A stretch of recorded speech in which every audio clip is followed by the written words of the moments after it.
తెలియజేస్తున్నాను. ఈ పునరుద్ధరణ దినాన ఈ విధంగా మనందరం కలుసుకుని దేవుని వాక్యాన్ని ధ్యానం చేసుకోవడానికి, వాక్యంలో నుండి కొన్ని ప్రాముఖ్యమైన విషయాలు నేర్చుకోవడానికి ప్రభు మనకి ఇచ్చిన ఈ గొప్ప భాగ్యాన్ని బట్టి ప్రభుని స్తుతిస్తున్నాను. 10 నిమిషాలు దేవుని వాక్యంలో నుండి కొన్ని ప్రాముఖ్యమైన విషయాలు మనం నేర్చుకుందాం.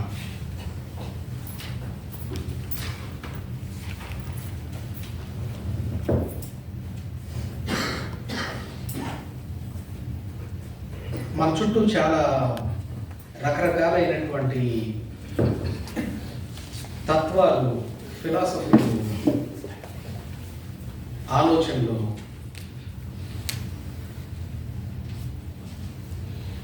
కౌన్సిలింగ్ సెంటర్లు అని అంటారు, ఉచిత సలహా కేంద్రాలు అని అంటారు. ఐడియా ఉంటారు. ఇవన్నీ కూడా చాలా పెరుగుతున్నాయి ఈ రోజుల్లో. మనకి ఇండియాలో కూడా, భారతదేశంలో కూడా న్యాయ సలహా కేంద్రాలు, మామూలు వ్యక్తిగత సలహా కేంద్రాలు, ఇలాంటివన్నీ చాలా పెరుగుతూ ఉన్నాయి. ఎందుకని అని అంటే మనుషులకు సమస్యలు పెరుగుతున్నాయి. ఆ సమస్యలకు పరిష్కారాలు ఏంటో అర్థం కావట్లేదు. అందుకని ఆ సమస్యలకు పరిష్కారం కోసం ఎవరైనా మంచి ఆలోచన చెప్పేవాళ్ళు ఉంటారేమో, వాళ్ళ దగ్గరికి వెళ్ళి ఏదైనా ఒక మంచి సలహా తీసుకుని ఆ సమస్యలో నుండి, ఆ పరిస్థితిలో నుండి మనం బయటికి రావాలి అని ప్రజలు ఆలోచన చేస్తున్నారు. అందుకనే ఇవన్నీ పెరుగుతున్నాయి అన్నమాట. ఆ మాట వాస్తవం, సత్యం. అది సమస్యలు లేని వాళ్ళు ఎవరైనా ఉన్నారా? అందరికీ ఉన్నాయి. ఇంకా విచిత్రమైన సంగతి ఏంటంటే ఎవరికి వాళ్ళకున్న సమస్యలే అందరికంటే పెద్దవి అనిపిస్తాయి. నాకున్న సమస్యలు మీకు కానీ ఉండుంటికి మీరు వాటికి ఎప్పుడో చచ్చిపోయి ఉండేవాళ్ళు, పారిపోయి ఉండేవాళ్ళు, ఎక్కడికన్నా వెళ్ళిపోయి ఉండేవాళ్ళు, ఇలాంటి మాటలన్నీ మాట్లాడుతూ ఉంటారు. ఎంత చెట్టుకి అంత గాలి అన్నట్టు ఎవరి స్థాయికి తగిన కష్టాలు వాళ్ళకి ఉన్నాయి. కష్టాలు లేని వాళ్ళు ఎవరు లేరు. అయితే ఇలాంటి కష్ట సమయంలో మనం బయటికి ఎలా రావాలి, ఈ సమస్యల నుండి విడుదల పొందడానికి ఏంటి పరిష్కారం అని అంటే దేవుని వాక్యంలో మనకు చాలా విషయాలు తెలుసుకోగలుగుతాం. ఈ రోజున అలాంటి భయంకరమైనటువంటి కష్టాల్లో ఉన్న ఒక వ్యక్తి జీవితాన్ని దేవుడు ఎలా మార్చారో, ప్రభు ఎలాంటి పరిష్కారాన్ని చూపించారో దేవుని వాక్యంలో నుండి నేర్చుకుందాం. అయితే ఈ లేఖన భాగాన్ని మనం చదువుతున్నప్పుడు, ధ్యానం చేసుకుంటున్నప్పుడు దానిలో ఈ సమస్యలకు పరిష్కారం కోసం మనం వెతకడానికి ప్రయత్నం చేద్దాం మనందరం కలిసి. మీరు కూడా చెప్తున్నటువంటి విషయాల్ని, ఇప్పుడు ఒక తాళపు గుత్తికి చాలా తాళపు చెవులు ఉంటాయి కదా, అలా ఈ సమస్యల పరిష్కారానికి వాక్యంలో ఇప్పుడు మనం చదువుతున్నటువంటి సందర్భాన్ని పరిశీలిస్తున్నప్పుడు దొరికే ఒక్కొక్క తాళపు చెవిని మనం పట్టుకోవడానికి ప్రయత్నం చేద్దాం. అది ఒకదాని తర్వాత ఇంకొకటి ఓపెన్ చేస్తూ ఉంటే పరిష్కారం మనకు స్పష్టంగా కనబడగలుగుతుంది. నాకు అక్కర్లేదండి, నేను బాగానే ఉన్నాను అనేవాళ్ళు ఎవరైనా ఉన్నారా? కాబట్టి కాస్త శ్రద్ధగా, పరిశీలనగా నేర్చుకోవడానికి ప్రయత్నం చేద్దాం. 2వ రాజుల గ్రంథం 4వ అధ్యాయం 1 నుండి 7 వచనాలను మనం చూస్తే, నేను చదువుతున్నాను, జాగ్రత్తగా వినండి. వాడుక భాష తర్జుమాలో ఉన్నటువంటి భాగాన్ని నేను చదువుతున్నాను. 2వ రాజుల గ్రంథం 4వ అధ్యాయం 1 నుండి 7 వచనాల్లో ఉన్నటువంటి ఒక సందర్భాన్ని మనం జ్ఞాపకం చేసుకుందాం. తరువాత ఎలీషా ప్రవక్తల శిష్యుల్లో ఒకరి భార్య ఎలీషాను చూసి ఇలా మొరపెట్టింది, మీ సేవకుడైన నా భర్త చనిపోయారు. ఆయనకు యెహోవా అంటే భయభక్తులని మీకు తెలుసు. మాకిద్దరు కుమారులు ఉన్నారు. అప్పుడు వాడు వచ్చి వారిని బానిసలుగా తీసుకుపోవాలని ఉన్నాడు. ఎలీషా, నేను నీకేం చెయ్యాలి? నీ ఇంట్లో ఏమున్నదో నాకు చెప్పు అన్నాడు. అందుకని మీ దాసురాలైన నా ఇంట్లో ఒక నూనె కుండ తప్ప ఇంకేమీ లేదు అంది. ఎలీషా ఇలా చెప్పాడు, నువ్వు బయటికి వెళ్ళి నీ పొరుగు వాళ్ళందరి దగ్గర ఖాళీ పాత్రలు ఎరువు తీసుకో, దొరకగలిగినన్ని తీసుకో. అప్పుడు నీవు నీ కొడుకులతో పాటు ఇంట్లోకి వెళ్ళి తలుపు మూసివేయి. ఆ పాత్రలన్నింటిలో నూనె పోయండి, నిండిన వాటిని ప్రక్కన పెట్టు. ఆయన చెప్పిన ప్రకారంగానే ఆమె అతని దగ్గర నుండి వెళ్ళింది. తరువాత తన కొడుకులతో కూడా ఇంట్లోకి వెళ్ళి తలుపు మూసింది. వారు పాత్రలు అందిస్తూ ఉంటే ఆమె నూనె పోస్తూ ఉంది. ఆ పాత్రలు నిండిపోయినప్పుడు ఆమె ఇంకో పాత్ర తీసుకురా అని కొడుకుతో చెప్తే అతడు ఇంకేమీ లేవు అన్నాడు. వెంటనే కుండలో నుండి నూనె ధార ఆగిపోయింది. ఆమె దైవజనుడైన ఎలీషాకి ఈ విషయం తెలియజేసింది. అతడు, నీవు వెళ్ళి ఆ నూనె అమ్మి అప్పు తీర్చి మిగిలిన దానితో నీవు నీ కొడుకులు బ్రతకండి అన్నాడు. మనం చదివినటువంటి లేఖన భాగంలో ఒక విషయాన్ని మనం చూస్తాం. అదేంటంటే ఎలీషా దగ్గరికి ఒక స్త్రీ వచ్చింది. ఒక ఆవిడ వచ్చి ఎలీషాకి తన జీవితంలో జరిగినటువంటి సందర్భాన్ని తెలియజేస్తుంది. ఎలీషా దగ్గరికి ఎందుకు రావడం అని అంటే, ఇదివరకు పాత రోజుల్లో, ఇప్పుడు బైబిల్ ట్రైనింగ్ ప్రోగ్రామ్స్ ఇవన్నీ వచ్చినాయి. ఒక కరికులం ఉంటుంది. ఉదయం 10 గంటల నుండి 4 గంటల వరకు క్లాసులు ఉంటాయి, రీడింగ్ రిపోర్ట్స్ ఉంటాయి, బుక్ రిపోర్ట్స్ ఉంటాయి, రీసెర్చ్ పేపర్లు ఉంటాయి. ఇలాంటివన్నీ వచ్చినాయి. ఇదివరకు అలా లేదు. ఇదివరకు ట్రైనింగ్ ప్రోగ్రామ్ అంటే ఎలా ఉండేదంటే, ఒక ప్రవక్త ఉండేవాడు. ఆయన దగ్గర దేవుని గురించి తెలుసుకోవాలని ఆశ కలిగిన వాళ్ళందరూ కూడా, ప్రభు పరిచర్యలో ఉండాలని ఆశ కలిగిన వాళ్ళందరూ కూడా ఆయన దగ్గర శిష్యులుగా జాయిన్ అయ్యేవాడు. 365 రోజులు 24 గంటలు ఆయనతో పాటే ఉండి ఆయన మాట్లాడే మాటలు, ఆయన జీవన విధానం, ఆయన పరిస్థితులకు స్పందించే విధానం, వీటిలో నుండి వాడు పాఠాలు నేర్చుకుంటూ ఉండేవాడు. ఒక రకంగా చెప్పాలంటే గురుకులం అనే మాట విన్నారా? అలా ఉండేది ట్రైనింగ్ ప్రోగ్రామ్. ఇక పూర్తిగా అక్కడే ఉండడం, ప్రతి క్షణం కూడా వాళ్ళకు ఒక పాఠమే. పర్టికులర్గా కూర్చోబెట్టి క్లాసులు చెప్పేది ఏమి ఉండేది కాదు. అలా ఎలీషా దగ్గర ఉన్నటువంటి శిష్యుల్లో ఒక ప్రవక్త చనిపోయాడు సడన్గా. తన భార్య, 2 పిల్లలు ఒంటరిగా మిగిలిపోయారు. ఏ అవసరంతోనో అతను అప్పు చేశాడు బ్రతుకున్నప్పుడు, అనుకోకుండా చనిపోయాడు.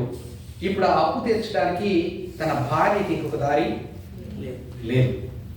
ఏం చెయ్యాలో అర్థం కావట్లేదు. తనకి 2 చిన్న పిల్లలు ఉన్నారు. అప్పుడు వాళ్ళు ఇంటికి వచ్చి, నువ్వు అప్పు తీరుస్తావా, మీ పిల్లలు మేము తీసుకెళ్ళిపోయి మా దగ్గర పనిలో పెట్టుకోమా, మేము వాళ్ళతో చాకరీ చేయించుకుని వాళ్ళు పని చేస్తుంటే వచ్చిన డబ్బుల్ని నా అప్పుగా జమ వేసుకుని నా అప్పు తీరిపోయిన తర్వాత నేను మళ్ళీ పంపిస్తానని మాట్లాడుతున్నాడు. ఈ అప్పుడు వాళ్ళు వచ్చి పిల్లలు తీసుకెళ్ళిపోవడానికి రెడీగా ఉన్నారు. ఇప్పుడు ఈ టైంలో ఏం చేయగలుగుతుంది తన పాపం? ఒంటరి ఆడపిల్ల ఏం చేస్తారు ఇలాంటి పరిస్థితుల్లో ఉన్నవాడు? భర్త తను ఒక్కడే పనిచేసేవాడు, కుటుంబాన్ని పోషించేవాడు, ఇద్దరు కలిసి పనిచేసుకుంటున్నటువంటి పరిస్థితులు కూడా కాదు. ఒక్కసారిగా కుటుంబాన్ని పోషించేటువంటి వాడు చనిపోతే భార్య పిల్లల పరిస్థితి ఏమైపోద్ది? మనందరికీ తెలుసు. అలాంటి పరిస్థితులు చూస్తూనే ఉన్నాం. అలాంటి పరిస్థితుల్లోనే ఉండిపోతాను. ఉండి ఏమేమి ఆప్షన్స్ ఉండుంటాయి తన ముందు. అయితే తను ఉద్యోగం చేసుకోవడానికైనా వెళ్ళాలి, పని చేసుకోవడానికైనా వెళ్ళాలి. ఉద్యోగాలు అంటే ఇప్పటిలాగా ఏసీ రూమ్లో కూర్చుని, కంప్యూటర్ రూమ్లో కూర్చుని, మొబైల్లోనో ల్యాప్టాప్లోనో చేసే పనులు కాదు కదా పాపం. ఖచ్చితంగా పనికి వెళ్ళాల్సిందే పొలంలో. ఇంతకుముందు ఎప్పుడు పనికి వెళ్ళిన పిల్ల కాదు, సుకుమారంగా పెరిగింది, భర్త జాగ్రత్తగా ఒక దైవికమైన విలువలతో పెంచుకుంటూ వచ్చాడు అనేది మనకు ముందు అర్థమవుతూ ఉంటుంది అన్నమాట. ఇప్పుడు తను పనికి వెళ్ళలేదు, లేదనంటే ఇంకొక చోట అప్పు చేసి వీళ్ళ అప్పుని తీర్చాలి. ఎవరైనా అప్పిచ్చే పరిస్థితుల్లో ఉన్నారా? వీళ్ళకి రావట్లేదు, ఆదాయం లేదు కాబట్టి ఎవరు కూడా ధైర్యం చేసి వెంటనే అప్పు ఇవ్వగలిగినటువంటి పరిస్థితి కూడా కాదు. యవనస్తురాలు, చిన్నపిల్లలు, వాళ్ళు కూడా వెళ్ళిపోతే ఒంటరి అయిపోద్ది.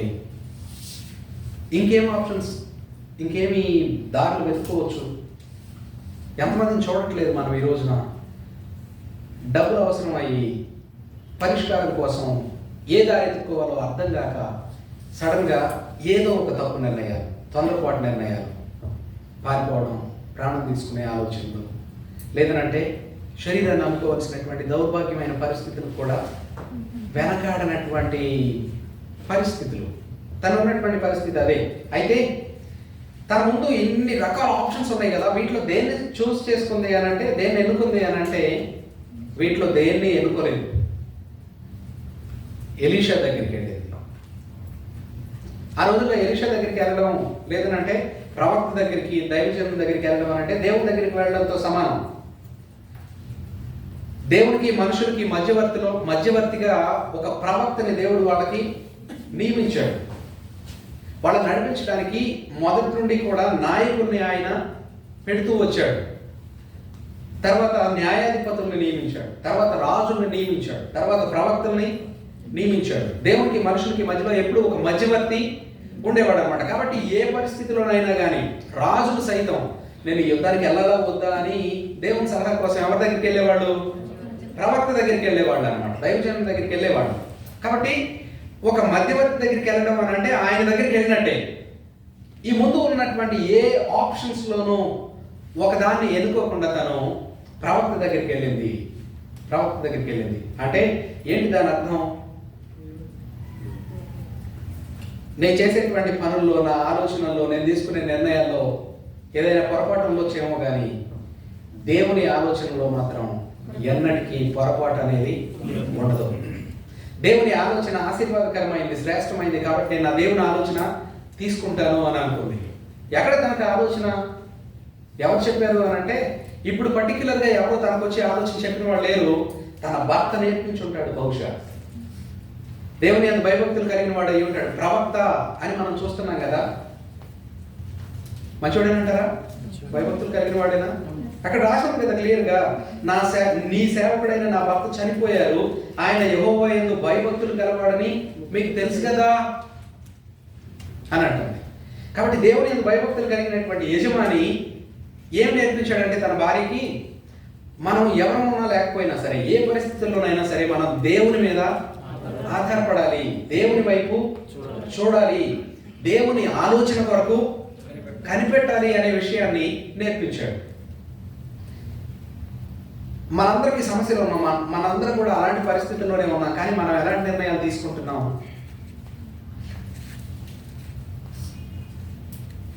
We choose one option before us.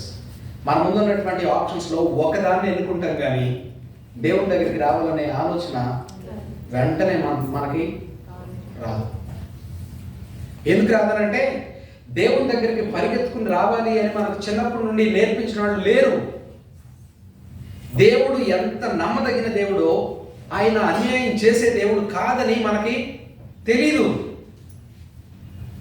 ఇక్కడైతే మనం గుర్తుపెట్టుకోవాల్సిన విషయం ఏంటంటే, అసలు నిజంగా దేవుడే ఉంటే అసలు ఈ కష్టాలు ఎందుకండి రప్పించడం? వచ్చిన తర్వాత నేను ఆయన దగ్గరికి పరిగెత్తేదానికంటే నిజంగా ఆయన దేవుడే అయితే, మంచివాడే అయితే నాకు అసలు ఆ కష్టాలు రాకుండా చెయ్యొచ్చుగా అని అనుకుంటారు. కష్టాలు ఎందుకు వచ్చినాయో తెలుసా? మనం చేసిన పాపాన్ని బట్టి. లోకం అంతా ఇలా ఎందుకు తయారైందో తెలుసా? మనకు లోబడి, మన ఏలుబడిలో ఉండాల్సినటువంటి సృష్టి మానవుల మీద ఎందుకు తిరుగుబాటు చేస్తుందో తెలుసా? దేవునికి వ్యతిరేకంగా మానవులు చేసినటువంటి పాపం. ఆ పాపానికి శిక్షగా దేవుడు ఒక శాపాన్ని నియమించాడు. ఆ శాపం నియమం క్రింద మానవులందరికీ పరిస్థితులు వచ్చినాయి. కాబట్టి ఈ శరీరంతో ఉన్న నాళ్ళు మనం పోరాడాల్సిందే. పాపంతోనూ, శాపంతోనూ, రోగంతోనూ, సమస్యలతోనూ మనం పోరాడాల్సిందే. అయితే క్రైస్తవులంగా, దేవుని పిల్లలంగా, విశ్వాసులంగా మనకున్నటువంటి ఒక గొప్ప నిరీక్షణ ఏంటంటే, మన చుట్టూ ఉన్నటువంటి పరిస్థితులు ఎంత భయంకరమైనా కానీ మన దేవుడు ఎన్నడూ మన చెయ్యి విడిచిపెట్టడు. అది దేవుడు మనకున్నటువంటి ఒక గొప్ప నిరీక్షణ. అది దేవుడు మనకున్నటువంటి ఒక గొప్ప ధైర్యం. ఇతనికి ఆలోచన భర్త నేర్పించాడు. ఎలీషా దగ్గరికి వెళ్ళింది, వెళ్ళి చెప్పింది, అయ్యా మీకు తెలుసు కదా, ఇది నా ముందు ఉన్నటువంటి పరిస్థితి. ఇలాంటి పరిస్థితుల్లో భర్తను కోల్పోయినటువంటి ఒక యవనస్తురాలు ఎవరి దగ్గరికైనా సహాయానికి వెళ్ళింది అనుకోండి, ఏం చేస్తారు? సహాయం చేస్తారా? వెంటనే చేయరు. తన బలహీనతని ఆసరాగా తీసుకుని, తన అవసరాన్ని అలుసుగా తీసుకుని తనని అబ్యూస్ చేయడానికి ప్రయత్నం చేస్తారనమాట. అంటే తనని ఇబ్బంది పెట్టడానికి, వాళ్ళ అవసరాలు తీర్చుకోవడానికి ఆలోచనలు చేస్తూ ఉంటారు. లోకంలో ఎక్కడ చూసినా ఇదే తంతు ఉందనుకోండి. కానీ విచారకరమైన సంగతి ఏంటంటే, సంఘాల్లో కూడా దేవుని సేవకులు కూడా, పాస్టర్ గారులని పేరు పెట్టుకున్న వాళ్ళు కూడా ఇలాగే ప్రవర్తిస్తున్నారు. అవసరతలో ఉన్న వారికి సహాయం చేయకపోగా వాళ్ళని ఎక్స్‌ప్లాయిట్ చేస్తున్నారు అన్నమాట. వాళ్ళని వాళ్ళ బలహీనతను ఆసరాగా చేసుకుని వాళ్ళని బలహీనపరుస్తున్నారు, ఇంకా వాళ్ళని బాధ పెడుతున్నారు, ఇంకా వాళ్ళ దగ్గర నుండి ఇంకా ఎక్కువ వాళ్ళని ఇబ్బంది పెట్టడానికి ప్రయత్నాలు చేస్తున్నారు. లోకమంతా అలాగే ఉంది. కానీ ఇక్కడ ఎలీషా ఏం చేశాడో తెలుసా? తన దగ్గరికి వచ్చినప్పుడు ఏమాత్రం దాన్ని అలసుగా తీసుకోరా. అమ్మా, నేనేం చేయగలను అని అన్నాడు. నేనేం చేయగలను నీకు అని తన నిస్సహాయతను తెలియజేస్తానే అదే టైంలో ప్రభుతో కూడా మాట్లాడుతున్నాడు. ప్రభువా, ఈ తల్లికి నీ పరిష్కారం ఏంటి? ఈ స్త్రీ పరిస్థితి నీకు తెలుసు. నా ఆలోచన కాదు, నీ ఆలోచన స్థిరమైంది, నీ ఆలోచన ఆశీర్వాదకరమైంది, నువ్వేం చేయమంటావు అని ప్రభు పరిష్కారం కొరకు దేవుని చిత్తాన్ని కనిపెట్టడానికి దేవుని సేవకుడు ప్రభుతో మాట్లాడడానికి మనం చూస్తాం. తన నిస్సహాయతను తెలియజేయడానికి మనం చూస్తున్నాం.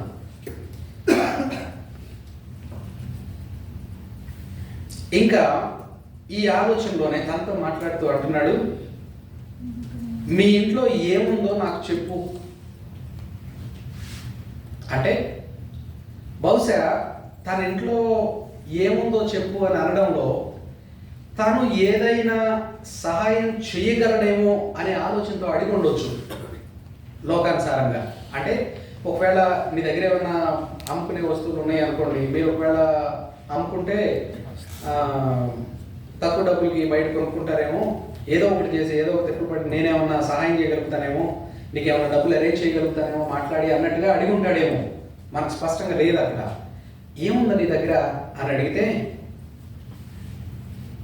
అప్పుడు ఆవిడ అంది, అయ్యా నా దగ్గర ఏమీ లేదు, ఒక కుండలో నూనె మాత్రమే ఉంది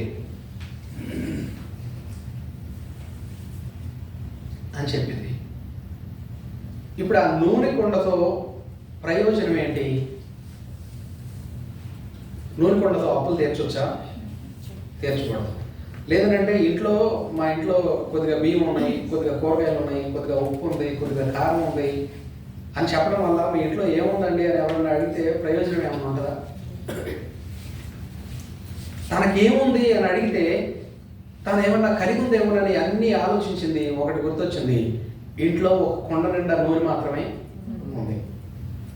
ఏదన్నా వంట చేసుకునే దానికి సరిపడా నూనె మాత్రమే ఉంది. దాన్ని అమ్మితే అప్పు తీరకపోవచ్చు. పైగా దాన్ని అమ్మేసుకుంటే వాడు బ్రతికేది ఎలా? తన మాట చెప్పడం వెనక ఉద్దేశం ఏంటంటే ఈ నూనె కుండ ద్వారా ఏదన్నా కార్యం జరిగిందేమో అనే ఆలోచన తనకి లేదు. మనం చదువుకున్నాం కాబట్టి మనకు తెలుసు ఏం జరగబోతుందో దేవునికి తెలుసు. ఎలీషాకి కానీ ఆవిడకి కానీ ఏం జరగబోతుందో తెలియదు. కానీ తాను నా దగ్గర ఒక నూనె కుండ ఉందయ్యా, ఒక కుండ నిండా నూనె మాత్రమే ఉందయ్యా అని చెప్పింది. అంటే దాంట్లో మనకి ఏమర్థం అవుతుందంటే దేవుని ముందు దాపరికాలు లేకుండా హృదయపూర్వకంగా మాట్లాడుతుంది. డాక్టర్ గారి ముందుకు వెళ్ళి కూర్చుని ఏమండి ఏంటి సంగతి అని డాక్టర్ గారు అడిగితే బాగానే ఉన్నానండి, మీరు బాగున్నారా అని అడుగుతారా? డాక్టర్ గారి దగ్గరికి వెళ్ళి ఏం చెప్పాలి? నాకు ఫలానా బాగోలేదండి అని చెప్పాలి. డాక్టర్ గారి దగ్గరికి వెళ్ళి రోగం దాచుకుంటే తగ్గుతుందా? దేవుని దగ్గర మనసులో ఏదైనా దాచుకుంటే దేవుని కార్యాన్ని చూడగలుగుతామా? చూడలేము. ఒక విద్యార్థి టీచర్ గారి ముందు మాట్లాడకపోతే నేర్చుకోగలుగుతాడా? తన మనసులో ఉన్న డౌట్స్ అన్ని అడగకపోతే ఇంకెవరు క్లారిఫై చేస్తారు? కాబట్టి టీచర్ ముందు విద్యార్థి, వైద్యుల ముందు రోగి, దేవుని ముందు పాపి. ఒక వ్యక్తి దాపరికాలు లేకుండా ఉంటే శ్రేయస్కరం. ఇక్కడ మనం అదే చూస్తామన్నమాట. కొనుక్కున్నట్టు చెప్పేసింది, అయ్యా నా దగ్గర ఇంట్లో ఒక నూనె కుండ తప్ప ఇంకేమీ లేదు అని చెప్పింది.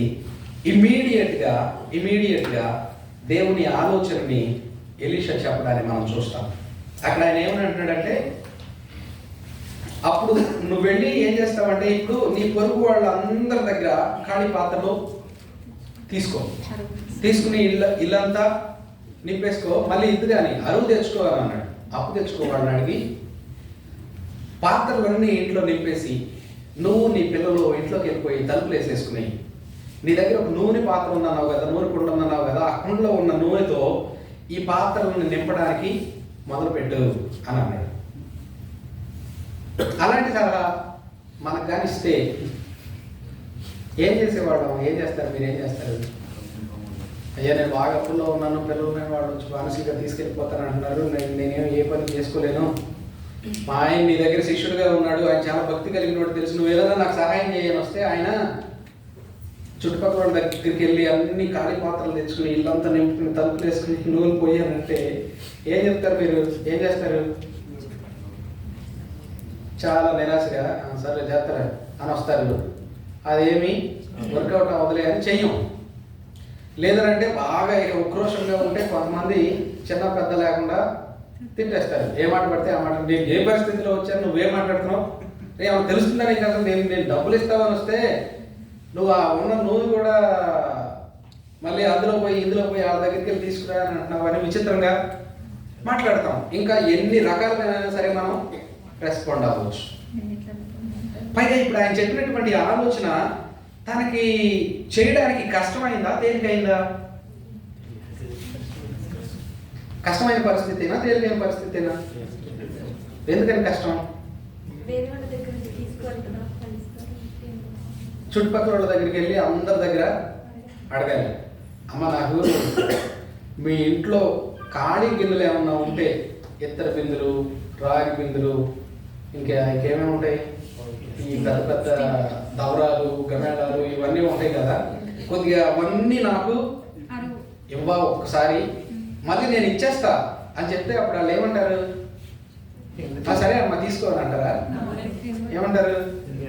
ఖాళీ పాత్రలా ఎందుకు, దేనికోసం, ఏం చేసుకుంటావు? ఒకటైతే అమ్మ ఒకసారి గిన్నె నేను వాళ్ళు ఇచ్చేస్తాను అంటే ఏ నీళ్ళు తెచ్చుకోవడానికి అనుకుంటారు. అన్నీ తీసుకుంటే ఏమంటారు? ఇస్తారా? ఎవరు ఒకవేళ అడుగుతారు, ఎందుకమ్మా ఎందుకు నీకు అన్ని పాత్రలు అని అడిగితే అప్పుడు ఏం చెప్పింది? ఏమని? ఇలా ఎలీషా దగ్గరికి వెళ్ళాను, వెళ్తే ఆయన చెప్పాడు నాకు అందరి దగ్గర పాత్రలు తీసుకుని ఇంట్లోకి వెళ్ళి తప్పేసుకుని నూనె కుండలో ఉన్న నూనెతో ఆ పాత్రలన్నీ నింపు అని అన్నాడు. నింపిన తర్వాత అప్పుడు ఏం చేయాలో మళ్ళీ వచ్చి చెప్తాను అని అందనుకోండి, ఏమంటారు? పాపం వాళ్ళ ఆయన చచ్చిపోయిన తర్వాత మా ఆయన పని చేయట్లేదు అనుకుంటా, ఏం మాట్లాడుతుందో అర్థం కావట్లేదు, అసలు ఆ ముసలాయన ఎవరు, మన పాత్రలన్నీ తీసుకోవడం ఏంటి అని ఇలా విచిత్రంగా ఎవరు. కానీ ప్రవక్త ఏం చెప్పాడో దాన్ని యాజ్ ఇట్ ఈస్గా ఇంకేమి ఆయన ఒక్క మాట ఎదురు చెప్పకుండా వచ్చేసింది ఇంటికి వచ్చి సాధ్యమో అసాధ్యమో అసలు ఎలా తీసుకొచ్చిందో మనకి తెలియదు. ప్రవక్త చెప్పాడు, అది దేవుని మాట అని నమ్మింది, దానికి లోబడింది. ఇంటికి వచ్చిన తర్వాత వదిలేసి సైలెంట్గా ఉండలా, లోబడింది ఆ మాటకి. ఇళ్ల పక్కల వాళ్ళందరి దగ్గరికి వెళ్ళి బతిమలాడిందో, ఎక్స్ప్లెయిన్ చేసిందో, కాళ్ళు పట్టుకుందో, ఏం చేసిందో చేసింది, తీసుకొచ్చి ఖాళీ పాత్రలన్నీ ఇల్లంతా నింపేసింది. ప్రవక్త చెప్పినట్టుగానే లోపలికి వెళ్ళింది, తలుపులు వేసింది. తన కొడుకులిద్దరూ గిన్నెలన్నీ ఒకదాని తర్వాత ఒకటి అందిస్తున్నారు అనమాట, హెల్ప్ చేస్తున్నారు, లైన్లో పెడుతున్నారు. ఇల్లంతా ఇలా హాల్ అంతా నిండిపోయింది. తల్లి మాటకి పిల్లలు కూడా సహకారంగా ఉన్నారా లేదా? ఇప్పుడు ఆయన ముసలాయన ఏదో చెప్పాడు, అది నిజమో అబద్ధమో తెలియదు, అమ్మ నీకేమన్నా పిచ్చి పట్టిందా ఏంటని పిల్లలు హెల్ప్ చేయకుండా ఉన్నారా? లేదు. తల్లి మాటకి లోపడేటువంటి పిల్లలు. అంటే ఒక రకంగా మనం ఆయన ప్రవక్త గురించి కానీ ఆలోచిస్తే అప్పులు పాలు చేసి పిల్లల్ని అన్యాయం చేసి వెళ్ళిపోయాడు, అసలు ఆయనేం మనిషి అని అనుకుంటారు, ఎక్కడ ప్రవక్త అండి ఆయన అని అనుకుంటారు. కానీ ఆయన అప్పు చేసింది కూడా కుటుంబంలో ఏదో అవసరం తీరడానికి, భార్య పిల్లల కోసమే అప్పు చేశాడు. దాన్ని నిదానంగా తీర్చగలనని అనుకున్నాడు, కానీ చనిపోతాడని అనుకున్నాడా? అనుకోలేదు. తను ఏదో అప్పులు బాగా ఎక్కువైపోయి విలాసాలు చేసి ఆఖరికి అప్పు తీర్చలేక ఆత్మహత్య చేసుకోలేదు. ఆయన అనుకోకుండా చనిపోయాడు. దేవుని యందు భయభక్తులు కలిగినోడు. ఈవిడ పరిగెత్తుకుంటా కష్ట సమయంలో ఎలీషా దగ్గరికి పరిగెత్తినప్పుడే ఆ భర్త విలువలేంటో మనకు తెలిసినాయి. ఇక్కడ మళ్ళీ ఇంకొకటి చూస్తున్నాం, తన తల్లికి పిల్లలిద్దరూ కూడా సహాయం చేస్తున్నారు ప్రవక్త మాటకి లోబడి. అంటే దేవుని మాటకి లోబడ్డం అనే దాని గురించి తాను బ్రతికున్నప్పుడు తన భార్య పిల్లలకి ఎంత చక్కగా నేర్పించుంటాడో. ఇవాళ మన పిల్లలకు మనం ఏం నేర్పిస్తున్నామండి? మీ పిల్లలకు మీరు ఏం నేర్పిస్తున్నారు? దైవికమైన విలువలు నేర్పిస్తున్నారా? పిల్లలకి చిన్నప్పటి నుండి కూడా వాళ్ళకి ఏదైనా కోపం వస్తుంది అనుకోండి, వాళ్ళు ఏదైనా తేడాగా బిహేవ్ చేస్తున్నారు అనుకోండి, వాళ్ళలో ఒకలాంటి అసూయ, కక్ష ఇలాంటివి ఏమన్నా కనపడుతున్నాయి అనుకోండి, ద్వేషాలు నేర్పిస్తున్నారా వాళ్ళకి? నన్ను అలా చేయకూడదు, నీకు ఎందుకు అలా అనిపిస్తుంది అంటే నీ హృదయం పాపంతో నిండింది, అది మోసకరమైంది, అది సరైనది కాదు, యేసు ప్రభువుని అడుగు, ఆయన దాని నుండి విడిపిస్తాడు అని నేర్పిస్తున్నారా? ఏంటంటే అవి మాకే తెలియదు, పిల్లలకి ఇప్పుడు ఎక్కడ చెప్పేది, మనకి ఎందుకు అర్థమైంది అని అనుకుంటారు చాలామంది. అలా కాదు, చిన్నపిల్లలు అర్థం చేసుకుంటారు, పిల్లలు అర్థం చేసుకుంటారు లిటరల్గా. నేను నార్మల్గా ఇలాగే పెద్దగా కుటుంబ విలువల గురించి వీటన్నింటి గురించి మాట్లాడని క్రైస్తవ కుటుంబంలోనే, అంటే నామకార్థమైనటువంటి క్రైస్తవ కుటుంబంలో నుండే వచ్చాను. కానీ బైబిల్ ట్రైనింగ్ అయిన తర్వాత, వాక్యాన్ని లోతుగా తెలుసుకున్న తర్వాత, వాక్యానుసారమైన కుటుంబం అంటే ఏంటో తెలుసుకున్న తర్వాత, ఆ విలువలు నేర్చుకున్న తర్వాత, ఇప్పుడు నా పిల్లలు పుట్టిన దగ్గర నుండి వాళ్ళని ప్రెగ్నెంట్గా ఉన్నప్పటి నుండి నా భార్యకి పాటలు పాడడం, వాక్యం చదవడం, గట్టిగా చదవడం, పుస్తకాలు చదవడం, క్రిస్టియన్ బుక్స్ చదవడం, ఇలాంటివన్నీ నేను చేపిస్తూ ఉండేవాడిని. ఇప్పుడు వాళ్ళు పుట్టిన దగ్గర నుండి కూడా వాళ్ళకి విషయాలు చెప్తున్నాను అన్నమాట. వాళ్ళకి విషయాలు నేర్పిస్తున్నప్పుడు వాళ్ళు అర్థం చేసుకుంటారు క్లియర్గా, చాలా క్లియర్గా అర్థం చేసుకుంటారు. ఇప్పుడు మా పాపకి 7 సంవత్సరాలు. మా పాప 4వ సంవత్సరంలో ఉండగా నేను పాపిని, అందరూ పాపలే, నా హృదయం పాపంతో నిండింది. ఈ పాపానికి శిక్షగా నేను నరకాన్ని అనుభవించాలి, నేను దేవుని ఉగ్రత కింద ఉన్నాను, నన్ను ఆ ఉగ్రత నుండి తప్పించడానికి, పాపం నుండి విడిపించడానికి యేసుక్రీస్తు రక్షకుడిగా వచ్చాడు, ఆయన నాకు అవసరం అని తడుకోకుండా అడిగిన క్వశ్చన్కి అడిగినట్టుగా ఆన్సర్స్ చెప్తే ఆ వీడియో చూసి నా సర్కిల్స్లో ఉన్న వాళ్ళందరూ కూడా ఇంత చిన్నపిల్లకి అంత స్పష్టమైన అవగాహన ఎలా అని అన్నారు. తనకి హృదయపూర్వకంగా అవగాహన ఉందో లేదో నాకు తెలియదు, కానీ మనం నేర్పించగలిగింది నేర్పిస్తే వాళ్ళు అర్థం చేసుకుంటారు, వాళ్ళకి ఆ సామర్థ్యం ఉంది. మా వాడు ఇప్పుడు 3 సంవత్సరాలు నిండింది, 4వ సంవత్సరం మా బాబు. జస్ట్ నేను ఇక్కడికి వచ్చే 2-3 రోజుల ముందే నేను ఇలా సోఫాలో కూర్చుంటే, మా ఇంట్లో నా పక్కన సోఫాలో అతను కూర్చున్నాడు. వాడు కూర్చుని చాలా సీరియస్గా చేతులు ఇలా పెట్టుకుని ప్రార్థన చేసుకుంటున్నాడు. అయిపోయింది, అక్కడ నిమిషం ఏమో ప్రార్థన చేసుకున్నాడు. ఏంటన్నా అన్న, I want Kinder Joy, I asking Jesus. వాడికి ఏం కావాలంటే చిన్న కిండర్ జాయ్ తెలుసు కదా, చాక్లెట్, ఆ డబ్బా కావాలి అడిగి. నాన్న మీకు ఏదైనా కావాలంటే నేను కాదు ఇచ్చేది, నిన్న లేకపోయినా యేసు ప్రభు మీకు ఇస్తాడు నాన్న, దేవుడు ఇస్తాడు. గాడ్ కెన్, అదే దేవుడు మీకు ఎలాగైనా సరే ఎవరో ఒకరి ద్వారా దేవుడే ఇస్తాడు, అల్టిమేట్గా ఇవ్వాల్సింది దేవుడే అని నేర్పిస్తున్నా. సో ఇప్పుడు వాళ్ళ అమ్మ ఇచ్చినా, నేను ఇచ్చినా, ఇంకా వాళ్ళ మేనమామలు ఎవరు ఇచ్చినా సరే వాళ్ళకి ఒక విషయం తెలుసు, అల్టిమేట్గా మాకు దేవుడు ఇస్తున్నాడు, మేము ఆయన అడుగుతున్నాం, వీళ్ళ ద్వారా ఇస్తున్నాడు అనే ఒక ఆలోచన అయితే అవగాహన ఉంది. ఎలా కలిగింది అంటే మనం నేర్పించాలి. మనం నేర్పించడం ద్వారా మనం పిల్లల్ని వదిలేస్తాం ఊరికే, వాళ్ళు బయటికి వెళ్ళి బయట ఉన్న చెడు అంతా నేర్చుకుని వస్తారు. మనం మన పిల్లలకి దైవికమైన విలువలు నేర్పకపోతే లోకానుసారమైన విలువలు నేర్పించడానికి బయట లోకం రెడీగా ఉంది. మనం పరిశుద్ధత నేర్పించకపోతే పాపాన్ని అలవాటు చేయడానికి బయట లోకం రెడీగా ఉంది. 20 ఏళ్ళు వచ్చిన తర్వాత పిల్లలు మా అబ్బాయి మాట్లాడలేదండి, బాగా తాగుడికి బాన్స్ అయిపోయాడండి, వ్యసనాలకు బాన్స్ అయిపోయాడండి, ప్రార్థన చేయండి అయ్యగారు అని చెప్తారు. 20 ఏళ్ళ దాకా ఏం చేస్తున్నట్టు? మన తెలుగులో సామెత ఉంటుంది కదా, మొక్కై వంగంది వంగుతుందా? దైవికమైన విలువలతో మన పిల్లల్ని పెంచడం నేర్చుకోవాలి. ఇప్పుడు ఇక్కడ మనం గుర్తుపెట్టుకోవాల్సినటువంటి ఒక ప్రాముఖ్యమైన విషయం ఏంటంటే, ప్రార్థనకి ప్రతిఫలం కలగబోతుంది. ఎలీషా దగ్గరికి వెళ్ళింది. ఎలీషా చెప్పాడు, పిల్లలు లోపలికి వచ్చి కూర్చున్నారు, అందరూ సహకరించారు. ఇప్పుడు తన తల్లి ఆ నూనె గిన్నె తీసుకొచ్చి ఖాళీగా ఉన్న పాత్రలో పోయడం మొదలుపెట్టింది. వాళ్ళ దగ్గర ఒకవేళ ఒక గ్యాలన్ పట్టే జాడీ ఉందనుకుందాం, ఇంత జాడీ ఉందనుకోండి, నూనె కొండ ఉందనుకోండి, దానిలో ఉన్న దాంతో ఒక 2 పాత్రలు నిండుతాయేమో. దానిలో ఉన్నది పోస్తుంది, 2 నిండిని, 3 నిండిని, 4 నిండిని. పిల్లల కళ్ళు పెద్దవి అవుతున్నాయి, అందులో నూనె అయిపోవట్లేదు. తనకి హృదయంలో సంతోషం మొదలైంది. ఎక్కడ జరిగింది అద్భుతం? తన తల్లి చేతుల్లో అద్భుతం జరగడం పిల్లలు చూశారు. ఇంగ్లీష్లో ఒక మాట ఉంటుంది, values are caught not taught అని ఉంటుంది అనమాట. అంటే విలువలు అనేవి, భక్తి అనేది, విశ్వాసం అనేది నోటితో చెప్పే పాఠాల్లో రాదు, అనుభవాల్లో నుండి నేర్చుకుంటారు. మన విశ్వాసం ఏంటో, మన భక్తి ఏంటో మన జీవితం ద్వారా మన పిల్లలు ఎక్కువ చూసి నేర్చుకుంటారు. ఇప్పుడు తల్లి చేతుల్లో జరిగినటువంటి అద్భుతాన్ని వాళ్ళు కళ్ళారా చూశారు. ఇప్పుడు వాళ్ళ నాన్నలాగా వీళ్ళు ఎలీషా దగ్గరికి వెళ్ళి శిష్యత్వం చేయాల్సిన అవసరం లేకపోయినా సరే, ఎంత కష్టమైన పరిస్థితి అయినా సరే, వాళ్ళు దేవుణ్ణి నమ్మడంలో వాళ్ళకి ఎంత బలమైన విశ్వాసం కలిగి ఉంటుంది. ఇంకా వాళ్ళని ఖరీదించే వాళ్ళు ఉండరు అనమాట ఇంకా ఫ్యూచర్లో. అంత బలమైనటువంటి విశ్వాసాన్ని వాళ్ళు కనుగొనగలుగుతారు.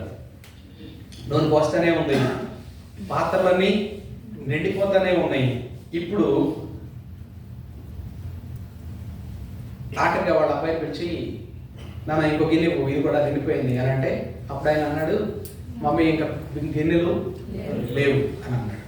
ఎప్పుడైతే ఆ పిల్లడు ఆ మాట లేవు అని అన్నాడో, అప్పుడు ఇంకా ఈ గిన్నెలో నుండి పైకి రావడం ఆగింది.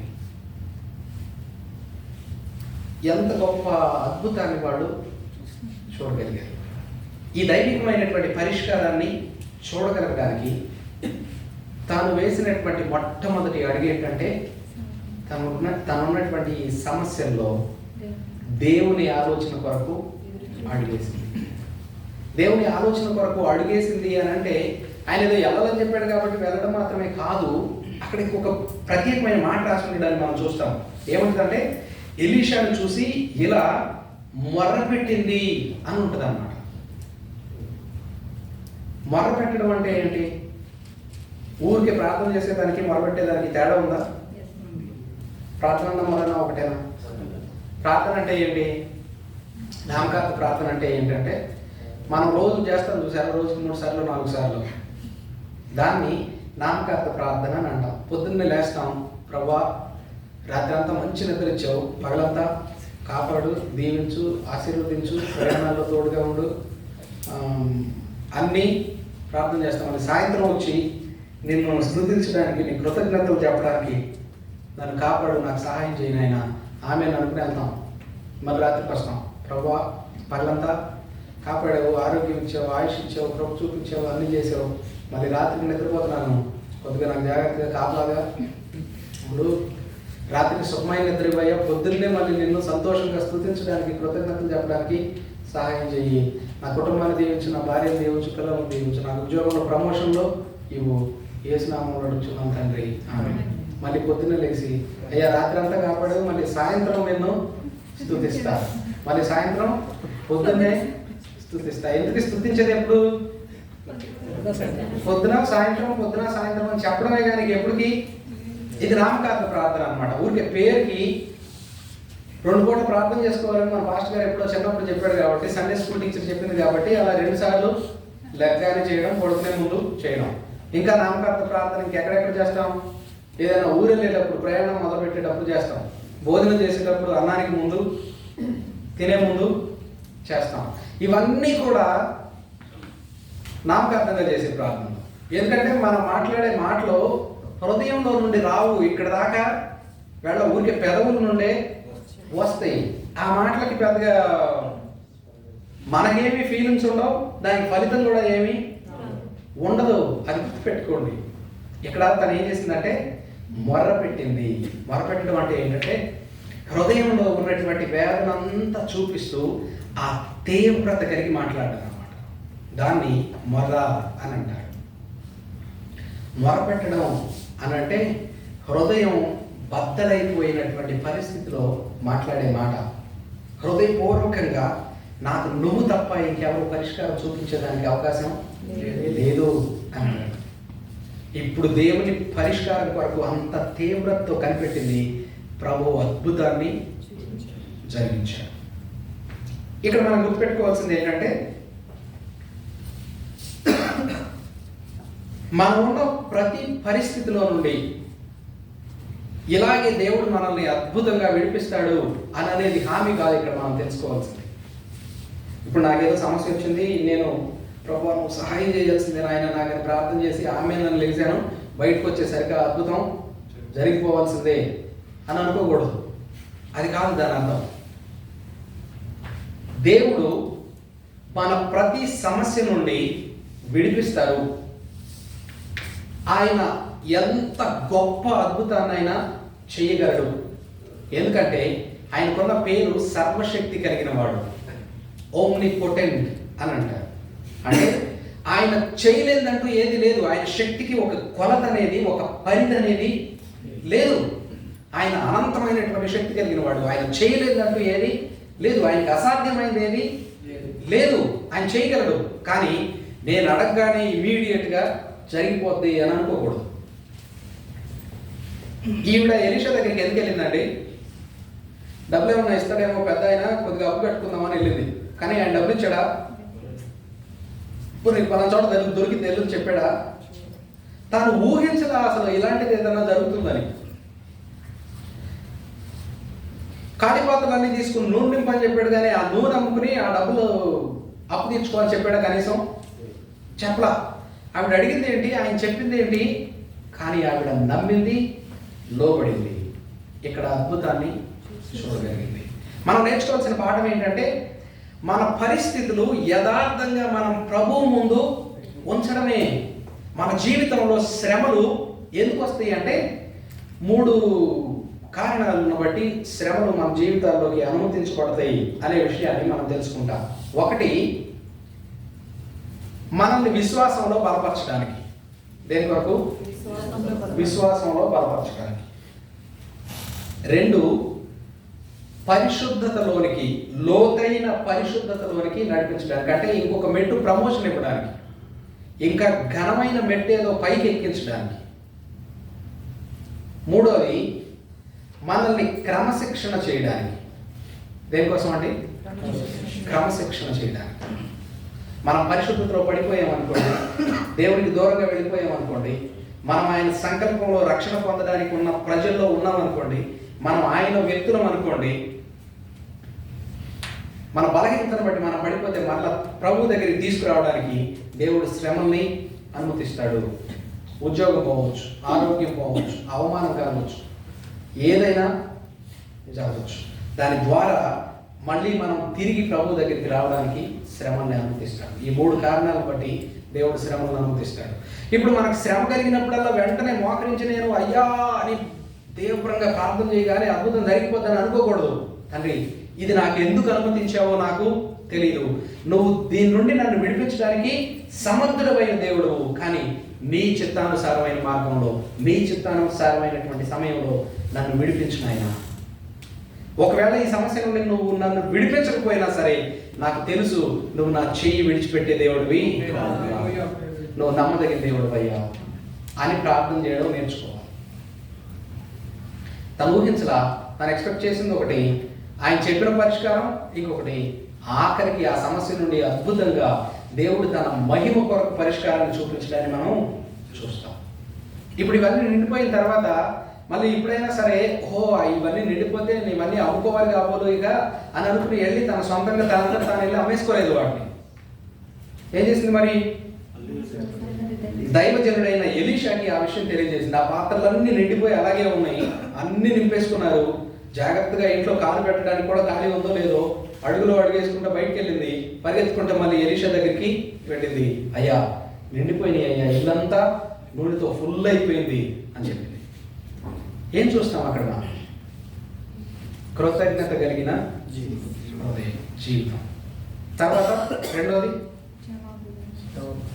జవాబుదారీతనం, ఎస్, అకౌంటబిలిటీ, జవాబుదారీతనం. మనకి ఏదైనా ఒక మేలు జరిగిందనుకోండి, ఒకరు మనకి ఏదైనా సహాయం చేశారనుకోండి, అది జరిగిన తర్వాత సార్ ఇది జరిగిందండి, ఇలా జరిగిందండి అని చెప్పడం, ఆయన మనకు చేసినటువంటి మేలుకు కృతజ్ఞత కలిగి ఆయనకి లెక్క చెప్పడం అనేది యథార్థత. ఆ జవాబుదారీతనం మనందరికీ ఉండాలి. మనకు ఎవరైనా మేలు చేశారనుకోండి, మనకి ఏదైనా అవసరం అయ్యి ఒక అవసరం తీయడానికి ఒక వ్యక్తి దగ్గరికి వెళ్తే ఆ పని ఏదైనా చేసి పెడితే అవసరం తీరిపోయిన తర్వాత మళ్ళీ పలకరించకపోగా మేలు చేసాడే మనకి, వాడికి ఏదైనా మేలు చేయాల్సి వస్తే మళ్ళీ తిరిగి మనం మేలు చేయం, ఏదైనా కీడు చేయడానికి ఆలోచన చేస్తాం. ఇలా ఉంటారు మనుషులు. కానీ తను ఏం చేసిందంటే, నిండిపోయింది కదా, ఇక నా అవసరం తీరిపోయింది కదా అని అనుకోలా. సో తను పొందుకున్న ఆశీర్వాదాన్ని బట్టి సంతోషపడట్లేదు, కానీ ఆ ఆశీర్వాదానికి కారణమైన వ్యక్తిని తను ప్రేమిస్తుంది. అతనికి జవాబుదారీగా తను ఉండడాన్ని మనం చూస్తాం. అంటే ఇక్కడ మనం స్పష్టంగా చూసేది ఏంటంటే, మనం ప్రేమించాల్సింది బహుమతిని కాదు, కానీ దాతని ప్రేమించాలి. మనం పొందుకున్న మేలును, మనకున్న ఆశీర్వాదాలను, దేవుడు మనకి ఇచ్చినటువంటి ఉద్యోగాన్ని బట్టో, పేరుని బట్టో, కుటుంబాన్ని బట్టో, మంచి హోదాని బట్టో కాదు మనం సంతోషపడాల్సింది. ఇవి వాళ్ళు ఉంటే రేపు పోతాయి. మనకి అనుగ్రహించినటువంటి దేవుని మీద మనం ఆధారపడే వాళ్ళం. ఎందుకు రావాలండి దేవుని దగ్గరికి అని అంటే, చాలా మంది రకరకాల కారణాలతో వస్తారు. రోగాలు వచ్చినాయి అని వస్తారు, క్యాన్సర్ వచ్చిందని వస్తారు, ఊపిరితిత్తులు పాడైపోయినాయి అని వస్తారు, ఇక హాస్పిటల్లో ఆశలు వదిలేసారని వస్తారు, దెయ్యం పట్టిందని వస్తారు, ఉద్యోగం రావాలని వస్తారు, పెళ్ళి అవ్వాలని వస్తారు. చర్చకు వచ్చిన తర్వాత అది జరిగింది అనుకోండి, వాళ్ళు దేనికోసం వచ్చారు? దానికోసమే వచ్చారు. అది జరిగిన తర్వాత ఎక్కడ ఉంటారు? వెళ్ళిపోతారు. ఇంకా దేవునితో పని లేదు వాళ్ళకి. దేవునితో ఇక వాళ్ళకి సంబంధం కానీ సహవాసం కానీ లేదు. దేవుని దగ్గరికి రావాల్సింది ఏదో ఒక దానికోసం కాదు, ఆయన కోసం ఆయన దగ్గరికి రావాలి. ఆయనగా ప్రేమించాలి. మనం ఏ పరిస్థితుల్లో ఉన్నా కానీ వదిలిపెట్టని స్థిరమైనటువంటి దేవుణ్ణి నమ్ముకోవడం శ్రేష్టమైంది అన్నిటికంటే. తను అదే చేసింది. ఆయన దగ్గరికి వెళ్ళిన తర్వాత మళ్ళీ ఆయన రెండోసారి కూడా అడ్వాంటేజ్ తీసుకున్నాడా? అయ్యా అన్ని నిండిపోయిన ఇల్లంతా నూనెతో ఉంది అని అంటే దశభాగం తీసుకొచ్చి నాకు ఇవ్వన్నాడా? సగం నువ్వు తిని సగం నాకు ఇవ్వన్నాడా? ఏమన్నాడు? అమ్మా నువ్వు వెళ్ళి ఆ నూనె అమ్మి అప్పు తీర్చేసి మిగతా దాంతో నువ్వు నీ పిల్లలు సంతోషంగా బతకండి. ఎంత మాదిరికరమైన సేవకు జీవితం అండి. దేవుని పిల్లలుగా మనం సమస్యలో ఉన్న వాళ్ళకి సహాయం చేస్తున్నామంటే, కాపరిగా మనం పనిచేస్తున్నామంటే, పోస్ట్ మ్యాన్ జాబ్ అంతే. ఆయన ఇస్తాడు, మనం దాన్ని ప్రజలకు అందడానికి మార్గదర్శకులు అంతే, మనం ఒక మీడియం అంతే. ఆశీర్వదించేవాడు దేవుడు, ఆశీర్వాదం పొందాల్సిన వాళ్ళు అవసరంలో ఉన్నవారు, వాళ్ళకి దేవుని గురించి తెలియజేయడానికి, దేవుని ద్వారా కలిగే ఆశీర్వాదాలు రావడానికి దేవుడు మనల్ని ఒక మీడియంగా వాడుకుంటాడు అంతే, ఒక మార్గదర్శకంగా వాడుకుంటాడు అంతే. వాళ్ళ దగ్గర నుండి మనం ఏమి ఎక్స్పెక్ట్ చేయడానికి లేదు, ఆయన దగ్గర మనం దాచడానికి ఏమీ లేదు. అది విశ్వాసులుగా మనం నేర్చుకోవాల్సినటువంటి ముఖ్యమైన పాఠం. తిరిగి వచ్చేసింది, కొట్టు దగ్గరికి వెళ్ళి నూనె అమ్మింది, డబ్బు చేత పట్టుకుంది. ఫస్ట్ ఎవరి దగ్గరికి వెళ్తుంది? అప్పుడు దగ్గరికి వెళ్ళిపోద్ది హడావిడిగా. ఎలా వెళ్తుంది అంటారు? అయ్యా అయ్యా ఈసారి కుదిరే పిల్లల్ని నేను నెమ్మదిగా ఏదో ఒకటి ఏర్పాటు చేస్తానయ్యా అని ఇది వరకు బతిలాడేది రోజు. అలాంటి ముఖంతోనే వెళ్తుందా? ఇంగ్లీష్లో ఏమంటారంటే smile in the face, spring in the feet అని అంటారనమాట. గాల్లో ఎగురుతా ఎగురుతా మేఘాల మీద చెప్పలేని సంతోషంతో ముఖమంతా వెలిగిపోయి కళ్ళు పెద్ద అయిపోయి వెళ్తుంది వాడి దగ్గరికి. వెళ్ళి ఏం చేస్తుంది? మొత్తం ఇన్స్టాల్మెంట్లో వడ్డీలో కట్టడానికి కాదు వెళ్ళింది, అప్పు మొత్తం ఒక్కసారిగా తీర్చేయడానికి వెళ్ళింది. అతని ఫీలింగ్ ఎలా ఉంటుంది అంటారు? ఎలా రియాక్ట్ అయ్యి ఉంటాడు? ఈ డబ్బు నీకు ఎక్కడి నుండి వచ్చింది? ఈ ఊళ్ళో నాకు అందరూ తెలుసు అని అనుకున్నానే, ఎంత డబ్బు నీకు ఇవ్వగలిగిన వాళ్ళు ఎవరున్నారు అని అడిగితే అప్పుడు ఆవిడ చెప్పింది, ఏం చెప్పుకుంటుంది? అవునయ్యా, అందరూ నీకు తెలిసినండి, కానీ నాకు సహాయం చేసిన ఆయన మాత్రం నీకు తెలియదు. ఆయన నా భర్త సేవించిన దేవుడు. ఎంత గొప్ప సాక్ష్యం అండి. తర్వాత ఖాళీ పాత్రలు చుట్టుపక్కల వాళ్ళకి ఇస్తారు కదా, ఇవ్వడానికి ఎన్ని ఉంటాయి? ఖాళీగా ఇచ్చి ఉంటుందా? మనం ఎవరి దగ్గర ఉన్నాను ఏమైనా తీసుకున్నాం అనుకోండి, ఖాళీగా ఇల్లు ఇస్తారా మనోళ్ళు? స్వీట్లు, పూలు, ఒక అట్టిగా ఏమన్నా సరే వేసిస్తారు కదా. సో ఇప్పుడు ఖాళీ పాత్రలు తీసుకుంది తిరిగి వెళ్ళి ఇచ్చేటప్పుడు అలాంటిదే ఏదో ఒకటి కృతజ్ఞతగా ఇచ్చి ఉండొచ్చు. ముఖంలో ఆ సంతోషాన్ని చూసి ఏం జరిగింది, ఎలా ఇవ్వగలుగుతున్నావు, అప్పులు ఎలా తీర్చేసావు, కుటుంబాన్ని ఎలా నడిపించుకుంటున్నావు అని ప్రతిరోజు ఎవరో ఒకరు అడిగే ఉంటారు కదా. ఏమని చెప్పుకుంటుంది? నా దేవుడు తను నమ్ముకున్న వారి చేయి విడిచిపెట్టని దేవుడు.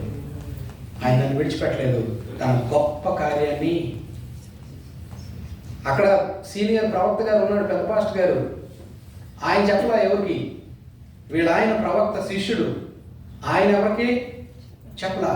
కానీ ఒక విధవరాన్ని ప్రభు ఉపయోగించుకొని ఆ ప్రాంతం మొత్తానికి మహిమకరంగా సాక్షిగా నిలబెట్టాడు.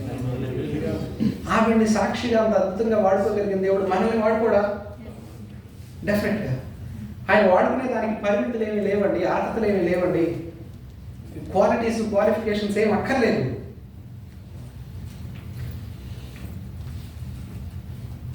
మన చుట్టూ ఉన్నటువంటి సమస్యలు పరిస్థితుల నుండి మనం విడిపించడానికి మనం గుర్తుపెట్టుకోవాల్సింది, మనం నేర్చుకోవాల్సినటువంటి పాఠాలు ఈ లేఖన భాగం నుండి ఒక్కొక్కటిగా మన ప్రతి పరిస్థితిలోనూ మనుషుల వైపు చూడకుండా, మన ముందున్న ఆప్షన్స్ వైపు చూడకుండా, ఆలోచించకుండా దేవుని ఆలోచన వరకు కనిపెట్టాలి. రెండవది, హృదయపూర్వకంగా ఆయనకు మొరపెట్టాలి, ఆయన్ని అడగాలి. మూడవది, దాపరికాలు లేకుండా ప్రభుతో సహవాసం కలిగి ఉండాలి. నేను అందుకే చెప్పాను, శ్రమను దేవుడు ఎంత ఇస్తాడంటే ఆ 3 కారణాలతో. దాపరికాలు లేకుండా మనం ఎప్పుడైతే విడిచిపెట్టి, అయ్యా నేను పాపిని, నేను పాపం చేశాను, నాలో ఇంకా ఈ బలహీనత ఉంది, నాలో ఇంకా ఈ పాపం ఉంది, దీని నుండి నన్ను బయటకు తీసుకురావడానికి వీటిని అనుమతించారేమో, ఏం పాఠం నాకు నేర్పించాలనుకుంటున్నారో సహాయం చేయండి అని మాట్లాడడం అనేది, ప్రభు ముందు యథార్థంగా ఒప్పుకోవడం అనేది ముఖ్యమైన విషయం. అతిక్రమాలు దాచిపెట్టేవాడు కానీ ఒప్పుకున్నవాడు ఆయన కనికరాన్ని. దేవుడి ముందు మన దోషులుగా నిలబడడం అనేది చాలా ప్రమాదకరమైనటువంటి విషయం. మొదటి యోహాను పత్రిక 1:9 ఉంటుంది కదా, మనం మన అపరాధాన్ని, మన పాపాలని యథార్థంగా ప్రభు ముందు ఒప్పుకుంటే సమస్త దుర్నీతి నుండి ఆయన మనల్ని విడిపించడానికి నమ్మదగిన దేవుడు. ఏం కోరుకుంటున్నాడు ఇక్కడ దేవుడు మన నుండి? దాపరికం లేని యథార్థమైన ఒప్పుకోలు, పరిశుద్ధమైన జీవితం. ఒక ఆరటు ఒక ఆరిటు కాదు, సగం లోకంలో సగం చర్చిలో కాదు, పరిపూర్ణంగా దేవుల్లో ఉండడం, దేవుని కార్యాలని అనుభవించడానికి మొదటి అడుగు. తర్వాత ఏదైనా మేలు పొందుకున్న తర్వాత ఆ మేలుని బట్టి సంతోషపడడం కాదు, దేవుణ్ణి బట్టి సంతోషించడం. ఏమి వెతకమని చెప్పాడు దేవుడు? కొండ మీద ప్రసంగంలో చూస్తాం కదా, ఏం తినాలి, ఏం తాగాలి అని కాదు, మీరు చూడాల్సింది మొదట ఆ నీతిని, రాజ్యాన్ని వెతకండి. ఆయన నీతిని వెతకడం అంటే ఏంటి? ఎవరు ఆయన నీతి? క్రీస్తు ఆయన నీతి. మనందరం పాపులం అండి, స్వభావ సిద్ధంగా పాపులం. వారసత్వంగా ఆదాము దగ్గర నుండి మనకు పాపం సంక్రమించింది. ఆ పాప నియమం అయినటువంటి మరణం క్రింద మనందరం ఉన్నాం. భూమి మీద పరిశుద్ధులైన వారు ఒక్కరు కూడా లేరు. ఇప్పుడు ఈ భయంకరమైనటువంటి పాపపు స్థితితో మనం పరిశుద్ధులైన దేవుని ముందు నిలబడాలి ఖచ్చితంగా ఒకరోజు. ఆయన మన సృష్టికర్త, మనందరి జీవితాలకి ఆయనకు లెక్క అప్పగించాలి ప్రతి మానవుడు కూడా. ఇప్పుడు మనం ఎలాంటి స్థితిలో ఆయన ముందు నిలబడితే ఎలాంటి తీర్పు తీర్చబడతాం? దోషులంగా తీర్చబడతాం. ఆయన అనంతమైన పరిశుద్ధత కలిగిన వాడు, అనంతమైన న్యాయం కలిగిన దేవుడు కాబట్టి ఆయన చూసి చూడనట్టుగా ఊరుకోడు. ఆయన దగ్గర చిన్న పాపాలు, పెద్ద పాపాలు అని కొరతలేమి లేవు. ఆయనకు వ్యతిరేకమైన ప్రతిదీ కూడా పాపమే.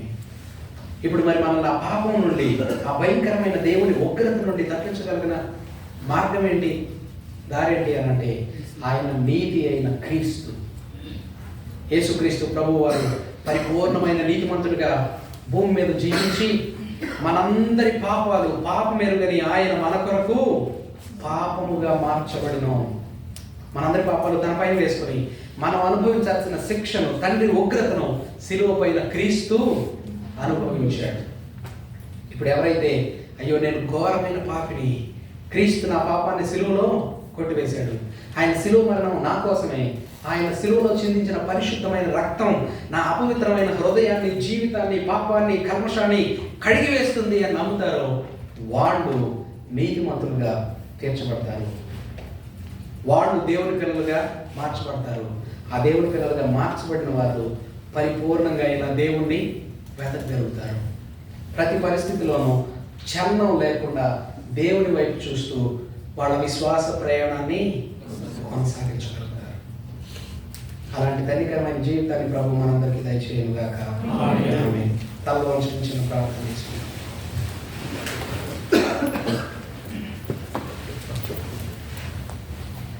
సర్వోన్నతమైన తండ్రి మీకు స్తోత్రాలు.